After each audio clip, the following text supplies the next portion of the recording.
আজ আবহমান কাল থেকে ইসলামের যারা কথা বলেছে, কোরআনের যারা কথা বলেছে, তাদের উপরে বাধা এসেছে। কথা বলেন না? হযরত নবীজি দাওয়াত দিলেন, বাধা শুরু হয়ে গেল।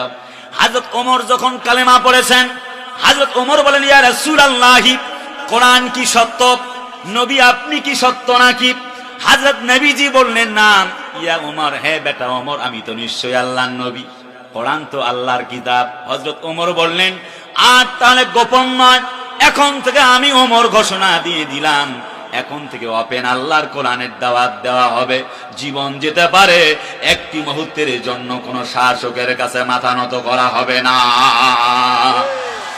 আজ একজন উমরের উত্তরসূরি, ওই পিরোজপুরের সন্তান কোরআনের পাখিটা 50টা বছর কোরআনের তাফসীর করলেন।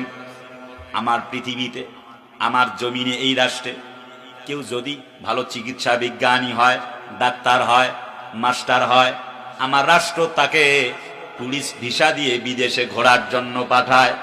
আর যে যত বড় আলেম হয়, তার জন্যে তত বড় বড় জেলখানা বানায়। কারাগারে কাটালে 13টি বছর, বাতিলকে পেছে তোমায় দেখে থর থর। এই আওয়াজ এখানে ওয়াজ করা সম্ভব না। প্রিয় আমার কলিজার টুকরা, এই কি কয় হরিণাকুণ্ডবাসী, আপনারা আপনাদের এই সন্তান আব্দুল কুদ্দুস সিদ্দিকী কি দেখেন? আমি আপনাদের এই ফসল। আল্লাহ রহমতে আমি এখন লক্ষ লক্ষ জনতাদের সামনে কথা বলি।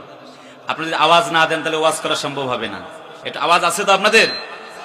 কারাগারে কাটালে 13টি বছর, বাতিলকে পেছে তোমায় দেখে থর থর। তুমি যে ছিলে মোদের নয়নমণি, অমর হয়েছ তুমি এটাই জানি, শহীদ হয়েছ তুমি এটাই জানি।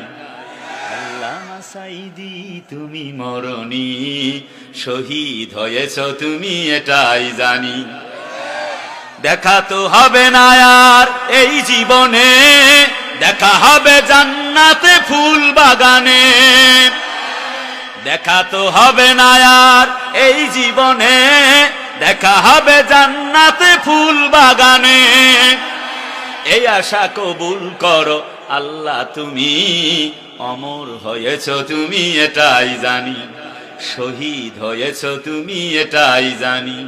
আল্লামা সাঈদী তুমি মরণি, শহীদ হয়েছ তুমি এটাই জানি। লিল্লাহে তাকবীর। আমার ভাইরা, বড় ইচ্ছে ছিল এই কোরআনের পাখিটার বক্তব্য শুনবো। কত দ্বিতীয় সাঈদী, দ্বিতীয় সাঈদী, কত নকল হামজা, কত হামজা, কত ভাইয়ারা তামাম পৃথিবীতে দেখলাম, কিন্তু দেখতে পেয়েছি আমির হামজা বক্তা হিসেবে একজনই এই বর্তমান পৃথিবীতে, যার মতো হক কথা আর একজনও বলে না। আমাদের কোরআনের পাখিটা ছিল একজনই। কথা কনারে, কত নকল সাঈদী, দ্বিতীয় সাঈদী দেখলাম। আমার ভাইয়ারা, কোরআনের পাখিটা যখন তাফসীর করতেন, রাজনৈতিক মতাদর্শের দিক থেকে আপনি অন্ধ হবেন না। আমার ভাইয়ারা, কত জনপ্রিয়তা তার, তার তাফসীর শুনে বিধর্মীরা পর্যন্ত মুসলমান হয়েছেন। কি জনপ্রিয়তা কোরআনের পাখির! বর্তমান ক্ষমতাসীন ভাইদের অনেক কলিজার ভাইয়ারা ফেসবুকে স্ট্যাটাস দিয়ে পদ পদবি পর্যন্ত হারিয়েছেন। কি জনপ্রিয়তা তার! ইমাম আহমদ ইবনে হাম্বল রাহিমাহুল্লাহ বলেছেন, তার মতে তিনি বলছেন, তিনি লেখক লিখেছেন, তাদের আর আমাদের মাঝে একটাই পার্থক্য হলো, তাদের জানাজায় লোক খুঁজে পাওয়া যাবে না।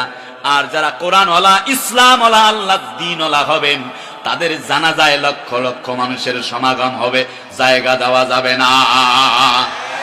আল্লাহর দ্বীনের জন্য, কোরআনের জন্য, ইসলামের জন্য যারা হক কথা বলে গেছেন, তারা অমর হয়ে আছে। আমার কলিজার দ্বীন প্রিয়, ইসলাম প্রিয় ভাইয়ারা, একটু গভীর মনোযোগ। বড় ইচ্ছে ছিল, কিন্তু সেই ইচ্ছা হলো না। কোরআনের পাখিটা কোরআন ওয়ালার কাছে চলে গেল, আল্লাহর রব্বে কারিমের কাছে চলে গেল। আজকের পৃথিবীতে চেচনিয়া, বসনিয়া, ফিলিস্তিন, আফগানিস্তান, মিয়ানমার, তাম পৃথিবীতে আজও মুসলমানেরা মায়ের খায়। আমি যাহা বলতেছিলাম, হযরত ওমর যখন বললেন, ইয়া রাসূলুল্লাহ, হ্যাঁ কোরআন কি সত্য কিনা? হযরত নবীজি বললেন, না আমি ওমর, নিশ্চয়ই কোরআন সত্য। হযরত ওমর বলে, আর দেরি করতে চাই না।